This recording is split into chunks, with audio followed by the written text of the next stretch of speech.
Madame, Messieurs, bonsoir. L'actualité politique, toujours dominée par le dialogue national inclusif. Et ce soir, nous voulons bien débattre autour des conditions ou sinon les chances de réussite de ces assises démarrées depuis le 1er septembre à Kinshasa sous la facilitation d'Eden Kodjo. On note déjà plusieurs difficultés en termes de participants. Vous avez vu, il a fallu suspendre pour revoir à la hausse les quotas de composantes dans ces assises. En termes d'inclusivité aussi, parce que quand même que ça a démarré, les discours en interne vont toujours dans le sens de demander aux absents de venir rejoindre le bateau qui est déjà en marche. Mais aussi, il y a des difficultés en termes de crédibilité de participants. L'opposition dans ces assises n'est pas reconnue par ceux qui sont restés en dehors de ces dialogues, et même la société civile aussi, qui met en doute aussi la crédibilité quant aux participants, aux délégués de la société civile. Alors, eu égard à toutes ces difficultés, vous avez vu qu'Oné Ananga a été invité ce mardi pour faire l'état des lieux du processus électoral. Les discussions se sont poursuivies encore jusqu'à ce mercredi. Alors, ces dialogues, la première question, est-il crédible ou inclusif? Et est-ce que avec ces dialogues, nous pouvons bien espérer arriver à des résultats escomptés, des résultats qui pourront poser des solutions à la crise, la véritable crise qui touche la République démocratique du Congo? Autant de questions qui seront sur la table de débat, de discussion ce soir. Et nous avons fait venir 3 éminents invités qui incarnent les tendances politiques actuellement autour de cette question relative du dialogue. Le professeur Boissa, vous le connaissez, il est membre du Conseil des sages du Rassemblement, co-modérateur de G14, cette opposition qui dit non encore à ces dialogues. Professeur, bonsoir et bienvenue. Bonsoir. À votre gauche, le professeur Omeonga, secrétaire général adjoint du PRP, le parti Mzee Laurent Désiré Kabila, les Feux. Il est aussi cadre de la majorité présidentielle, plateforme du président Kabila, qu'il représente ce soir. Bonsoir professeur, bienvenue. Bonsoir John. En face de vous deux, on reçoit Madame Yori. Elle est cadre de l'Union pour la Nation congolaise, le parti cher à Vital Kamerhe, les co-modérateurs au dialogue pour le compte de l'opposition. Madame Yori, bonsoir et bienvenue. Monsieur John, merci. La première question, elle est valable pour tout le monde. Professeur Boissa, est-ce que ce dialogue qui se tient à la Cité de l'Union africaine est-il crédible et inclusif? Merci pour la question, mais je vais rapidement vous dire que pour le rassemblement, au camp Tchachi là-bas, il n'y a pas un dialogue, n'est-ce pas?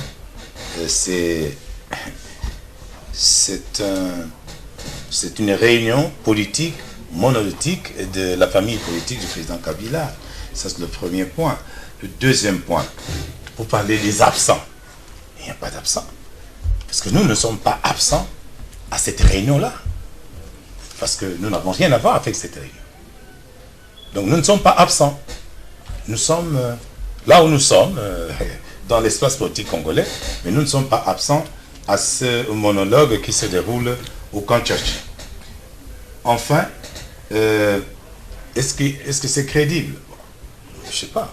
C'est certainement crédible pour ceux qui sont là-bas. Hein, par rapport à leur... comment on appelle ça? À la manière dont ils sont en train de confectionner l'accord politique qui va permettre à M. Kabila d'être président pour 10 ans, 20 ans, 30 ans, 50 ans encore. Hein? Donc, c'est ça peut-être pour eux. Mais pour le peuple congolais, ce n'est pas crédible parce que ce que le peuple congolais attendait, c'est un dialogue politique, national et inclusif. Vous savez, un, qui n'est pas inclusif. Deuxièmement, il n'est pas national. Et deux, il n'y a pas de dialogue. Alors, parce qu'il y a une seule partie prenante. Et c'est la famille politique de M. Joseph. Madame Yori. Merci. Est-ce que ce dialogue est crédible et inclusif? Écoutez, en étant tout à fait franche, la crédibilité est liée, à mon sens. C'est vrai qu'il y a encore des efforts à faire, justement pour arriver à ce que ce dialogue soit inclusif, parce qu'il y a des acteurs très importants qui sont encore à l'extérieur de ce dialogue. Et je pense qu'il ne faut pas qu'on relâche nos efforts et qu'on fasse tout pour que tout le monde, toute l'opposition, effectivement, participe à ce dialogue, pour que ce qui va sortir de ce dialogue soit des résolutions qui seront acceptées par tous et crédibles. Je pense qu'à un moment donné, les hommes politiques doivent faire preuve de plus de sagesse et d'humilité. Le pays traverse une grosse crise.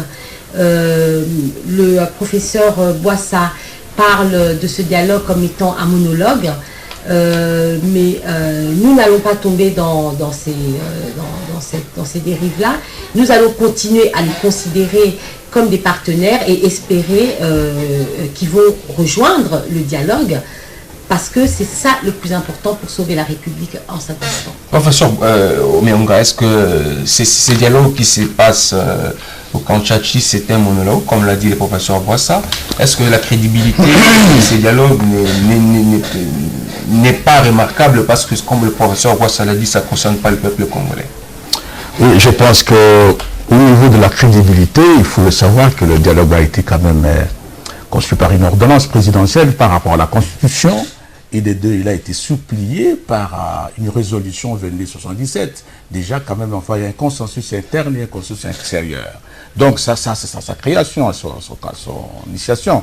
Mais deuxième chose, quant à sa composition, c'est-à-dire qu'au niveau des participants, effectivement, nous avons voulu que ça se passe comme il y ait des critères un peu rigoureux, parce que là, nous passons que ce n'est pas qu'on revienne peut-être, qu'on nous avons vu à des concertations. Cette fois-ci, il fallait une réflexion profonde pour au moins essayer de dégager un peu des pistes de solutions. Et pour dégager des pistes de solutions, il faut des gens qui réfléchissent et qui dépassent un peu des camps partisans. Parce que quand on rêve pas partisan, donc chaque acteur voudrait montrer que j'ai bien parlé à son chef pour qu'il soit considéré, ou dans le cadre de répartition de certaines choses. Dans ce sens-là, on risque de fausser les dialogues. Mais si on regarde que non, il faut réfléchir, c'est une bonne chose. Quant à l'inclusivité, je crois que je suis un peu désolé de le dire, mais bon, de toute façon, ce n'est pas l'absence du PRP, de manière voulue ou non, qui peut enlever l'inclusivité de ce qui a été réclamé par le président de la République et la communauté internationale.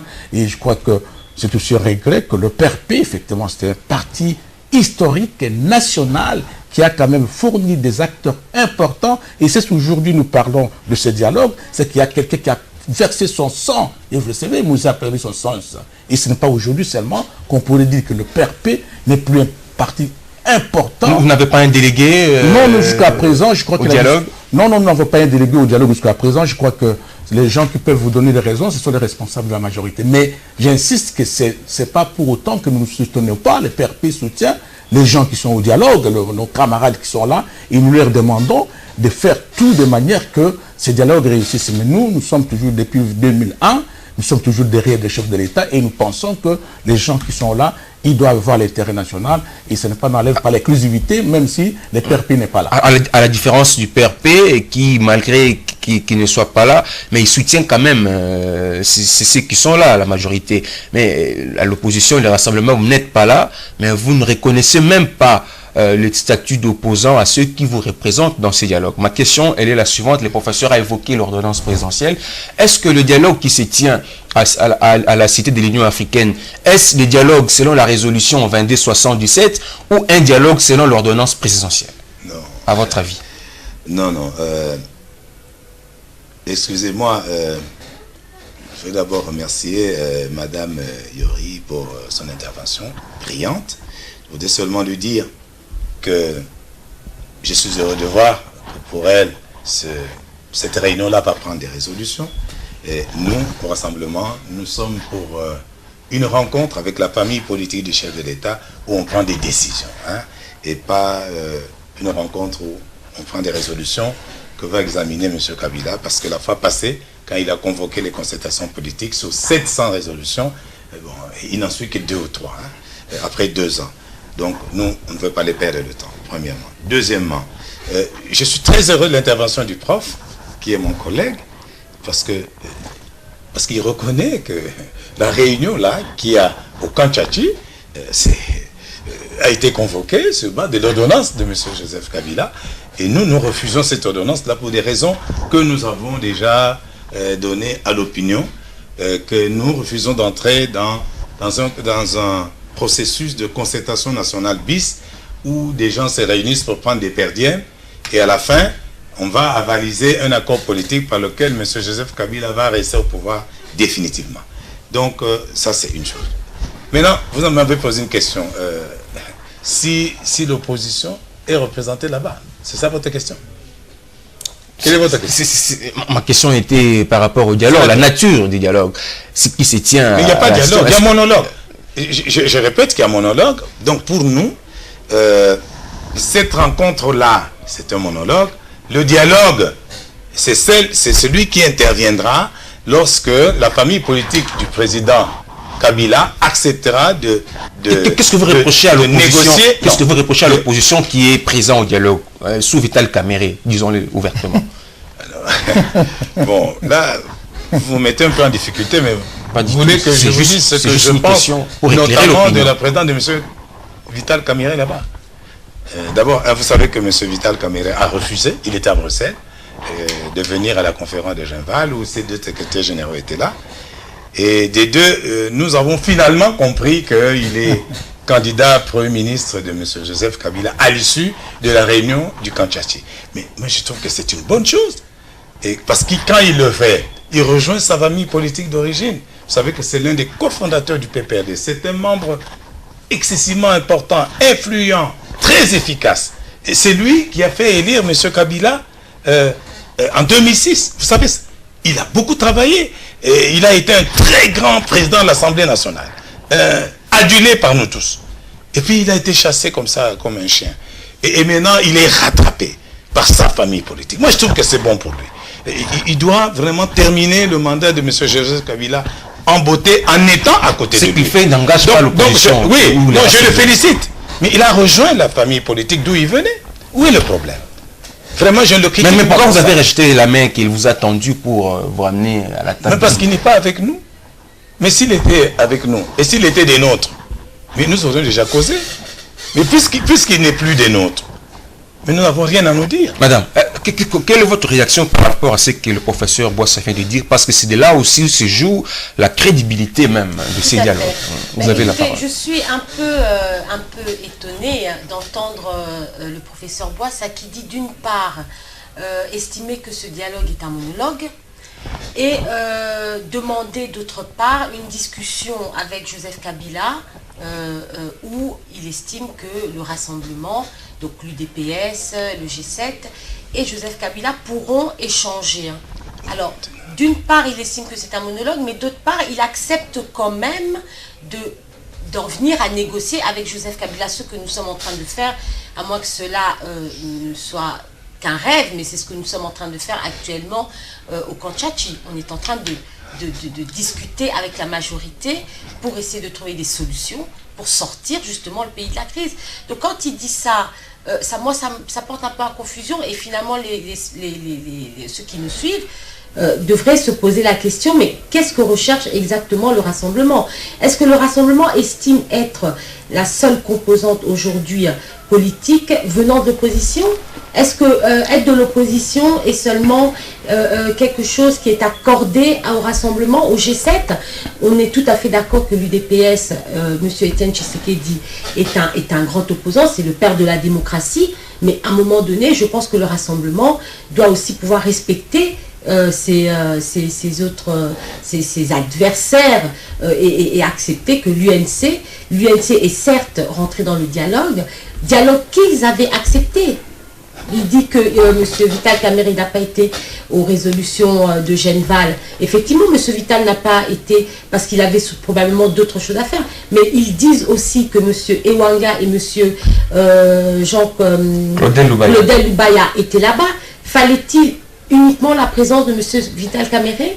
Je pense que la dynamique à son temps avait envoyé des personnes pour justement s'enquérir de qu'est-ce que c'est, qu'est-ce qu'il en est, pourquoi le candidat président pour la primature.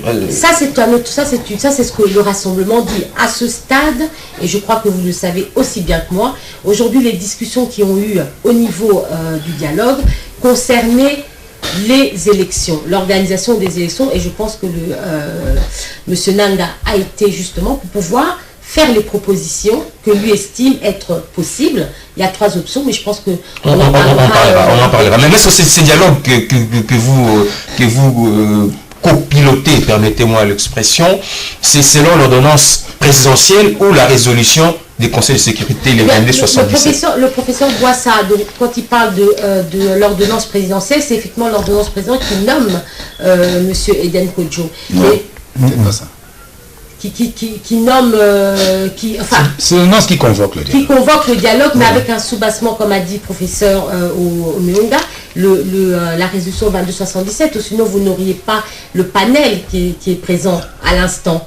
Donc je pense quand même que il faudrait à un moment donné que le rassemblement reconnaisse quand même que ce dialogue n'est pas le dialogue made in Joseph Kabila qui devait avoir lieu lorsque l'UDPS était en pleine négociation à Ibiza, à Rome et à Monaco avec la majorité. Parce qu'on est en train de perdre le temps à la Cité de l'Union africaine. Avez-vous cette impression?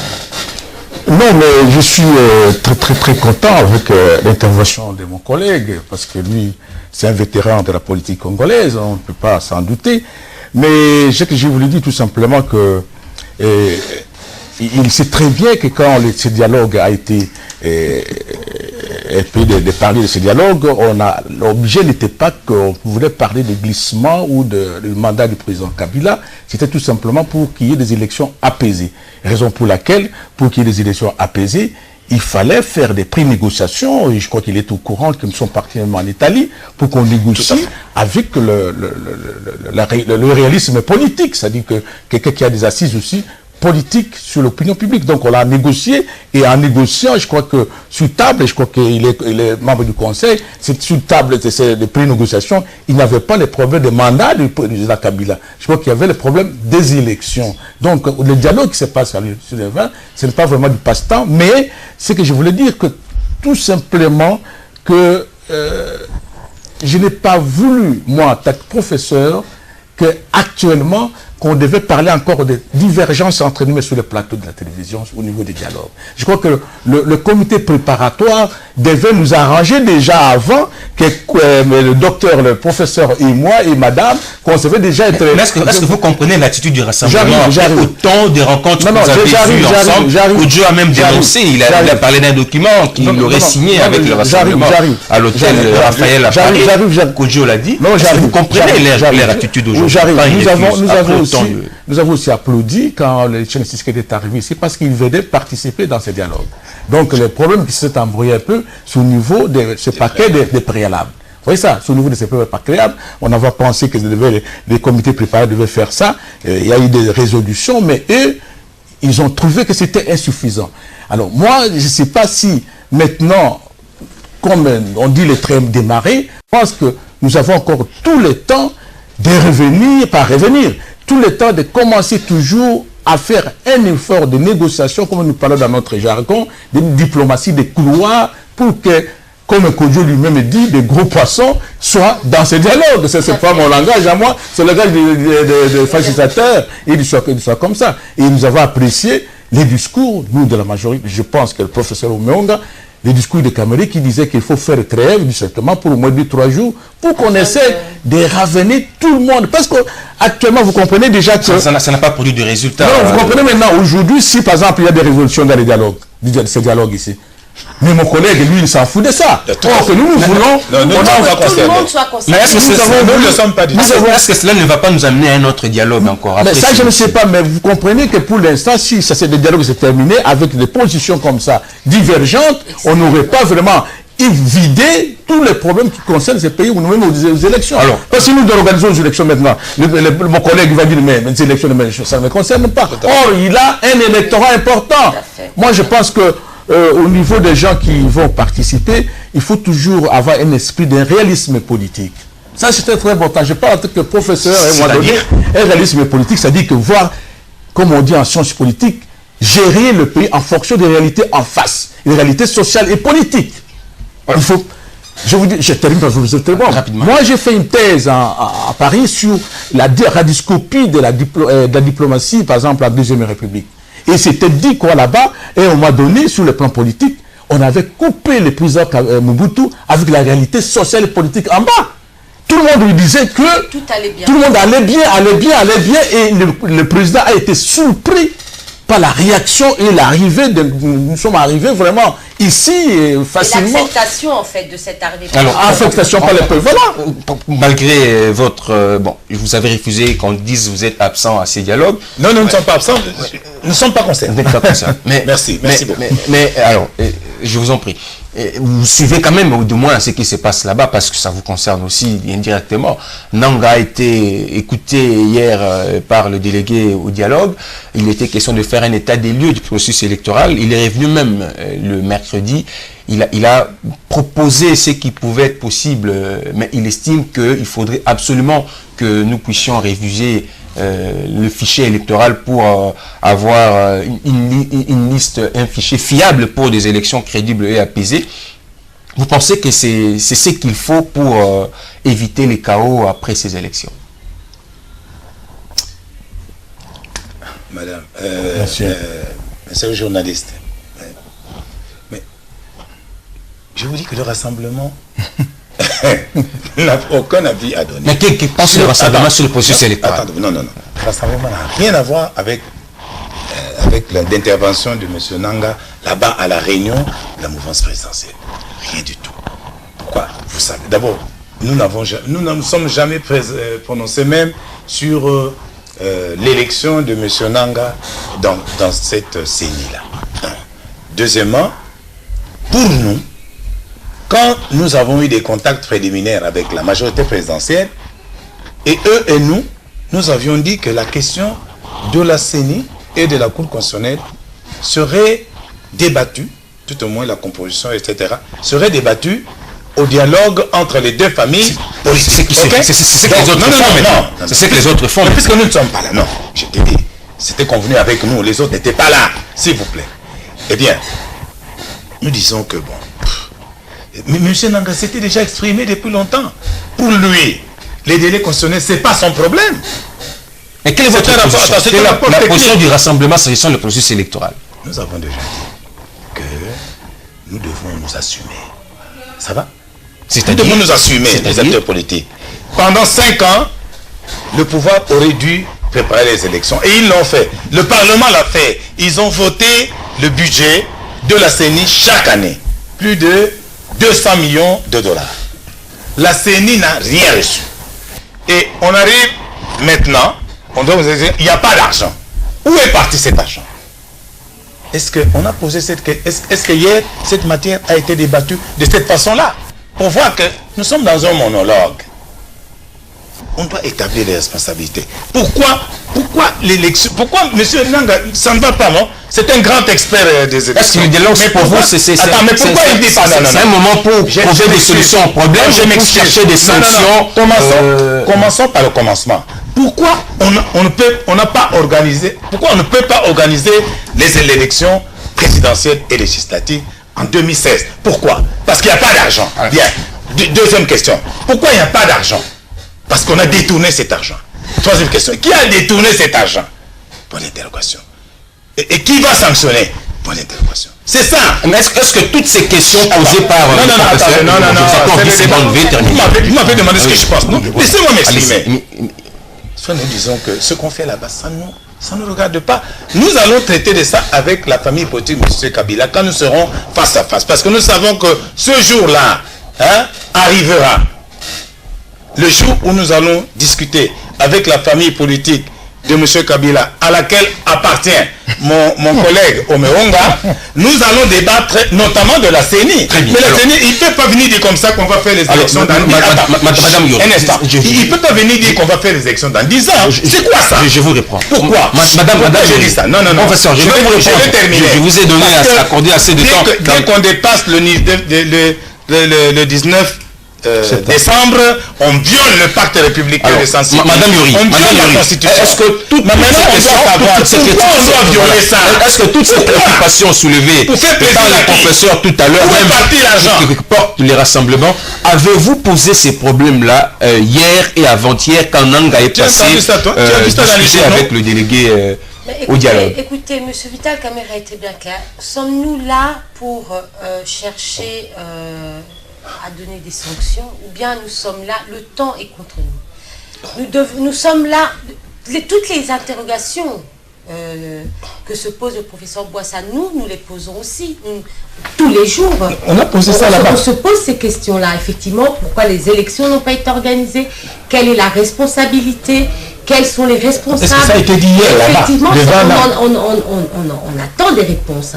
Mais je pense qu'à l'heure actuelle, et ce qu'a fait M. Nanga hier, et ce qu'a fait M. Nanga aujourd'hui, c'est de pouvoir donner, effectivement, comme il dit, c'est un rapport technique, de dire, effectivement, aujourd'hui, voilà, voici les 3 options possibles pour aller vers les élections.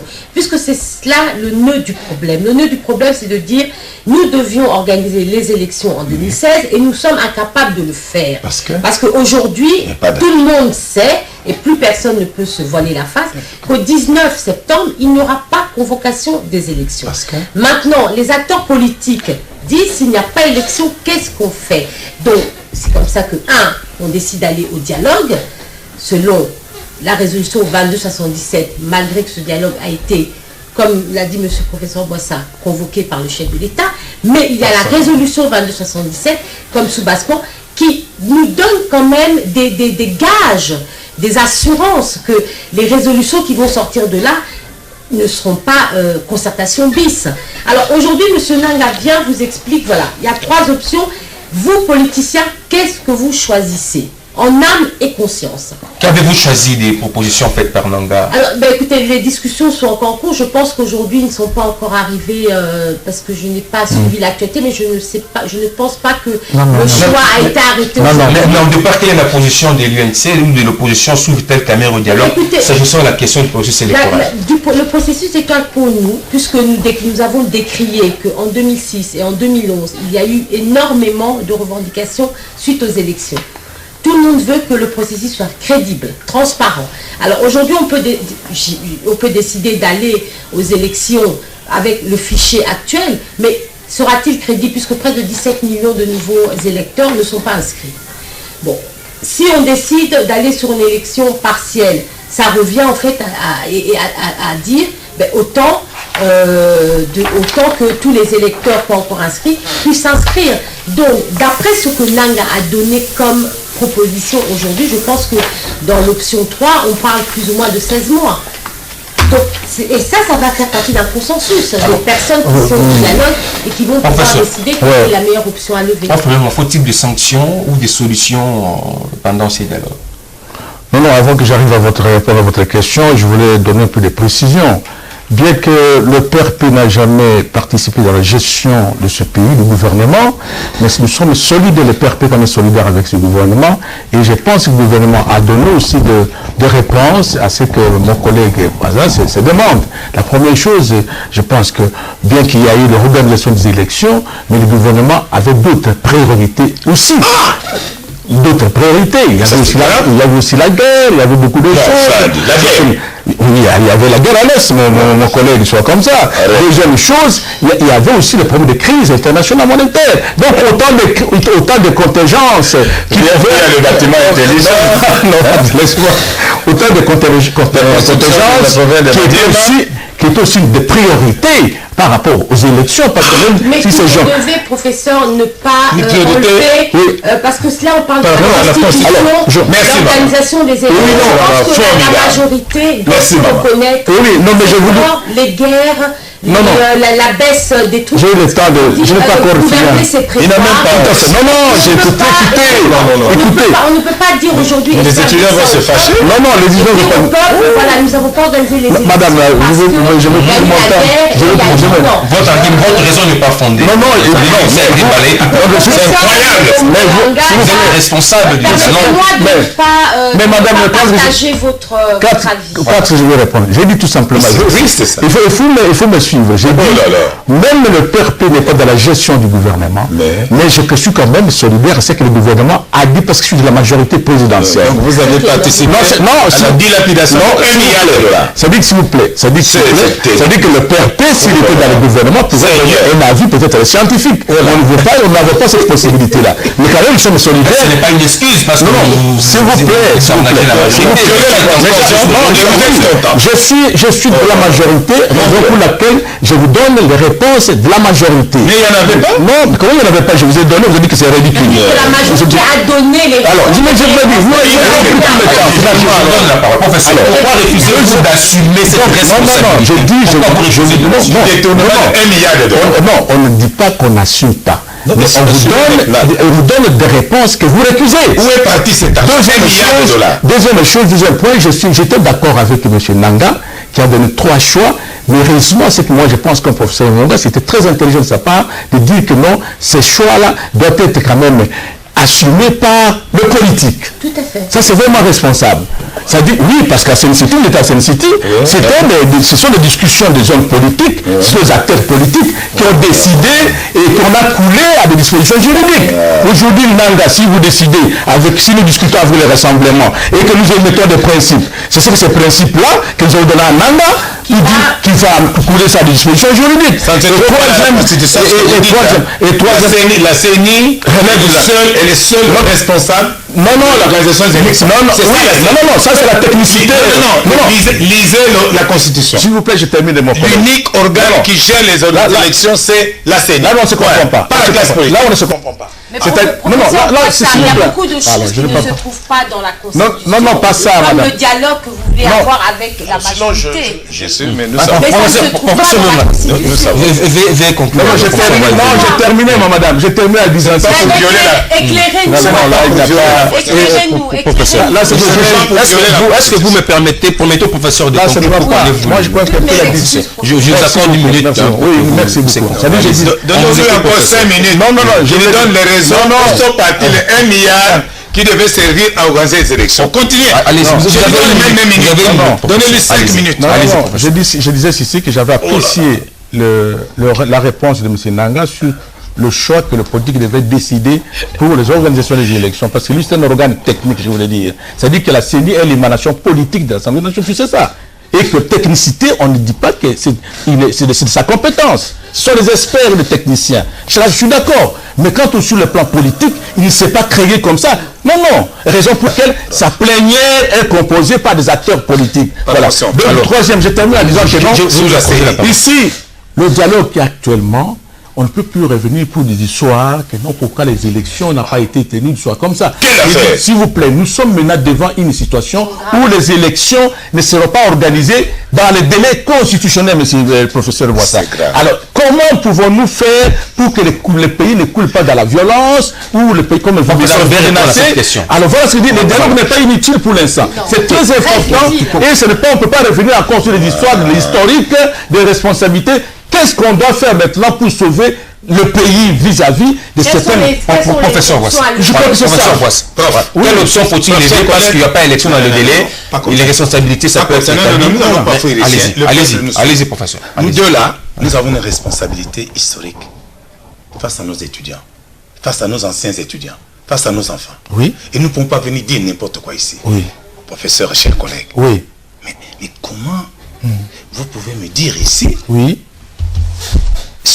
ce qu'est la CENI, pendant que, la CENI, c'est une décision de la conférence nationale. Deuxièmement, la CENI, c'est une décision qui a été, n'est-ce pas, consignée dans l'accord global et exclusif. Et enfin, donc dans le pacte républicain. Troisièmement, la CENI se trouve dans la Constitution de la République. C'est là-dedans qu'on donne son attribution. La CENI, c'est une institution d'appui à la démocratie. Non. Il ne faut pas venir mélanger les choses comme ça. Donc la CENI est responsable seule de l'organisation des élections. Point 1. Point 2. Mais comment vous, prof d'université, pouvez venir dire ici, non, c'est pas grave, les 1 milliard là, c'est parti, maintenant, évitons le chaos. Donc, il ne faut pas chercher qui a volé cet argent, parce que c'est dépassé. Ne doit-on pas venir la chasse aux sorciers au lieu je regrette beaucoup. Des troubles. Je regrette beaucoup je dois le dire devant notre peuple. Nous devons savoir qui a volé les 5 milliards votés par notre Parlement pour organiser les élections. Qu'est-ce qu'on a fait de cet argent? Nous devons le savoir. Et le peuple a besoin de savoir. Avant, que faire? Avant, la problématique du 19 décembre. Et en ce moment-là, après, nous allons nous réunir, établir les responsabilités. Et après? Établir ensemble. Donc, notre famille politique, le rassemblement. Et la famille politique de M. Kabila. Parce que maintenant, c'est terrible. Hein. Mais là, c'est un dialogue exclusif. C'est pas inclusif. Attendez. Quand vous voulez un dialogue, vous, seulement le rassemblement. Et Joseph Kabila, c'est pas inclusif, ce dialogue. Là-bas, il y a 4 composantes de ce courant, dont il y a une composante du facilitateur qui est un Togolais. Il peut désigner les gens au dialogue des Congolais. 26 personnes. Mais établir les responsabilités et après. Nous les versons tous dans la famille politique de M. Kabila. Donc, après avoir établi les responsabilités, nous allons nous regarder face à face et nous allons dire, nous faisons quoi? Ensemble. Nous n'avons pas refusé le dialogue avec M. Kabila. Transition. Non, nous n'avons pas dit ça. Mais ensemble. Avant le 19 décembre, nous allons nous rencontrer avec notre famille politique pour voir ce que nous allons faire. Mais nous n'allons pas le faire en ignorant. Madame Yori.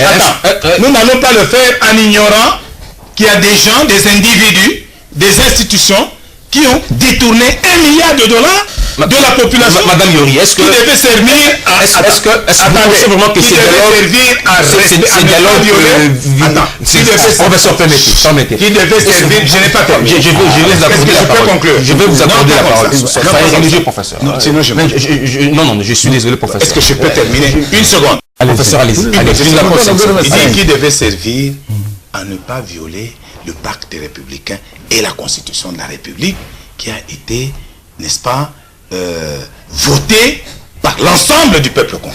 Merci. C'est ça qui nous préoccupe. Madame Mayori, est-ce que vous pensez que le dialogue qui se tient actuellement est en train de tabler autour de préoccupations soulevées par responsabilité des voleurs? Non, les préoccupations du professeur Boissa sont de bonnes préoccupations. Et effectivement, nous devrions, chacun de nous poser la question. Mais je pense qu'actuellement, comme a dit le professeur Omeonga, c'est-à-dire que nous devons, c'est-à-dire le temps est contre nous. Nous devons trouver des solutions là, maintenant, pour ne pas que le pays tombe dans le chaos. Alors, c'est bien, c'est vrai, il faut poser les questions aux personnes qui ont eu à devoir organiser ces élections, le pourquoi, le comment. Le professeur a donné quelques raisons qui pour ma part, je suis dans un pays où qui se respecte, on organise les élections en temps et en heure. Cela n'a pas été fait. Aujourd'hui, nous sommes au dialogue et nous devons trouver des solutions. Nous devons trouver des solutions où on va, comment on y va et avec qui. Et l'important, c'est d'y aller ensemble. Je suis un peu choquée d'entendre des fois le professeur Boissa dire qu'ils parleront, eux, avec Joseph Kabila. Ouais. Donc, c'est un peu comme si ils estimaient donc, parce que vous avez commencé à parler avec, pour le dialogue Made in Kabila. C'était pas le dialogue selon la résolution 2277. Moi, je me pose une question. Lors de vos négociations, professeur Boissa, avec la majorité, il n'y avait pas d'ordonnance. Avez-vous demandé à cette majorité de vous expliquer le pourquoi du comment et qui avait volé les armes? Vous étiez prêt à aller négocier avec la majorité sans pour autant tous ces préalables-là, quand vous avez négocié à Ibiza. Il n'y avait pas encore de cadre juridique, madame. Peu importe, professeur Boissa, il n'y avait pas de cadre juridique, mais les préalables aujourd'hui que vous mettez en avant, en disant vous ne voulez pas aller négocier avec Kabila parce que vous estimez d'abord que c'est un monologue, et alors qu'à cette période-là, vous étiez prêt à aller négocier. Mais à l'époque, il y avait dialogue, puisque les deux familles politiques n'étaient pas à face. Sans la résolution 2277. Mais oui, tout à fait. Mais aujourd'hui, nous qui sommes de l'opposition, et je l'affirme encore une fois parce que ce n'est pas le rassemblement. Attendez, quand vous serez à la primature, quand vous serez à la primature dans quelques jours. De l'opposition ou pas, nous estimons, nous, aujourd'hui, que nous avons choisi de négocier selon la résolution 2277 parce que cela nous donne des gages de faire en sorte que les résolutions qui vont sortir de là, que Joseph Kabila les acceptent, ça c'est de 1, et 2, les mettre en pratique. Mais comment pallier à cette date dialogue du 17 décembre? Vous me donnez un peu la parole. 19 décembre, vous qui êtes au dialogue, comment pensez-vous? C'est en allant justement à ce dialogue, en sortant des résolutions qui, en tout cas, doivent concerner tout le monde. Et c'est pour ça qu'encore une fois, le président Vital Kamerhe a demandé à ce que le rassemblement, le G7, puisse nous rejoindre dans ce dialogue qui est en tout cas, pour l'instant, la seule issue. Parce que va-t-il se passer le 20 décembre si le rassemblement et si le G7 refusait? On sait très bien, ils vont décréter quoi? L'article 64? Mais l'article 64, est-ce qu'on sait où cela va nous mener? Alors, professeur, je pense que cette fois-ci, vous avez quand même écouté le professeur, hein, mon collègue. Parce que quand vous avez parlé, vous m'avez mis en cause devant les étudiants, devant les anciens. Je vous écoute immédiatement. Merci beaucoup pour la gentillesse. Comme d'habitude. Voilà. Je n'ai pas dit ici, les étudiants me voient, les anciens comme les nouveaux. Je n'ai pas dit ici que la CENI n'est pas un organe technique pour l'organisation des élections.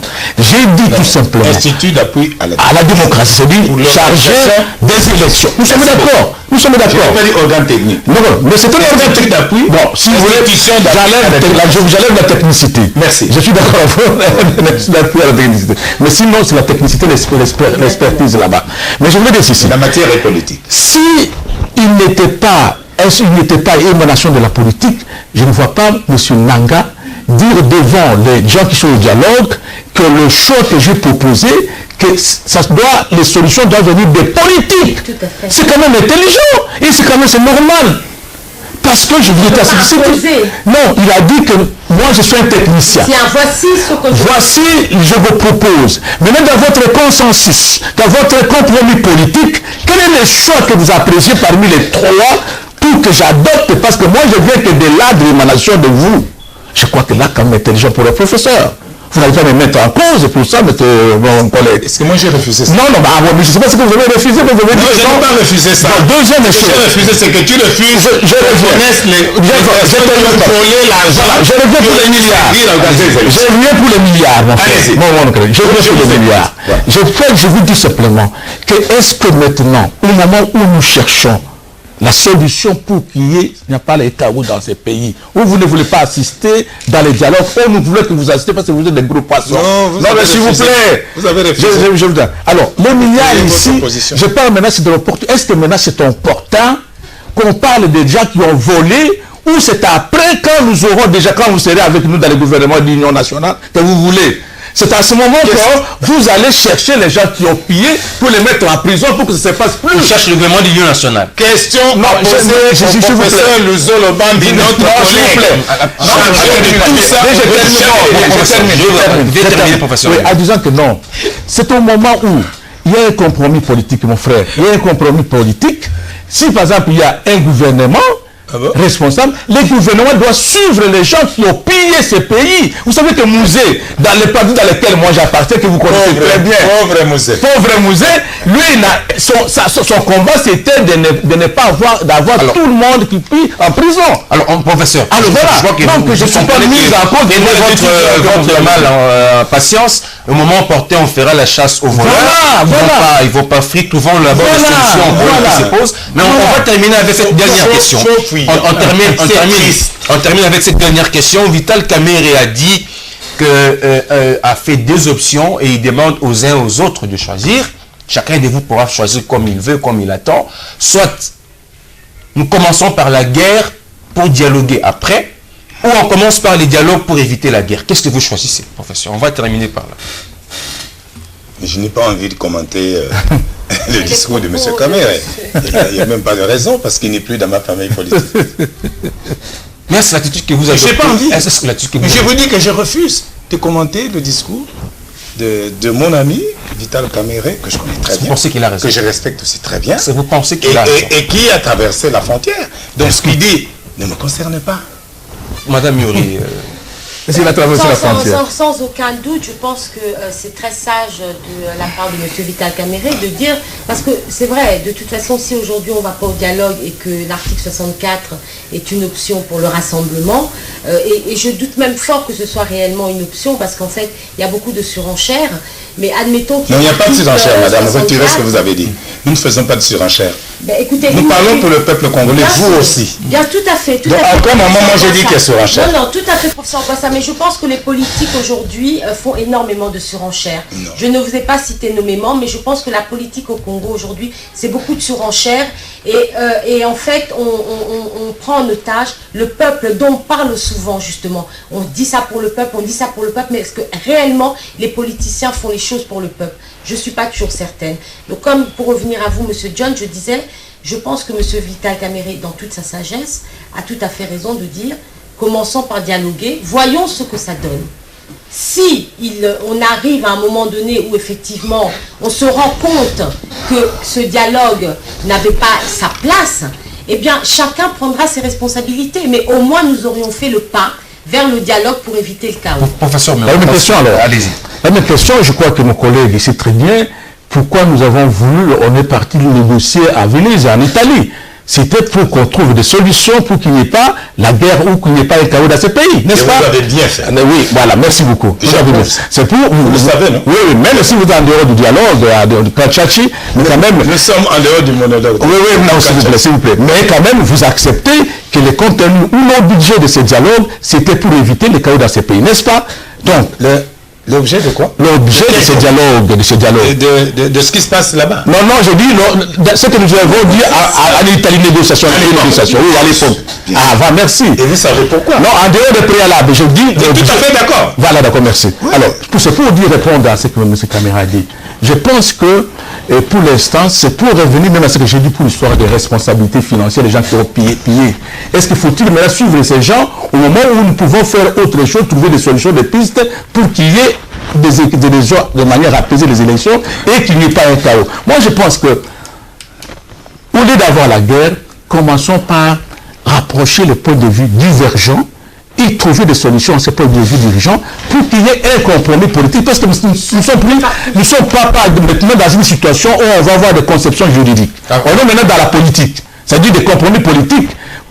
Mon collègue et moi, nous devons dire que voilà, la condition a prévu comme ça, mais c'est un décalage. Nous pouvons trouver politiquement un compromis politique. Je crois qu'il faut négocier, discuter, mais je reviens toujours qu'il faut qu'il y ait un réalisme.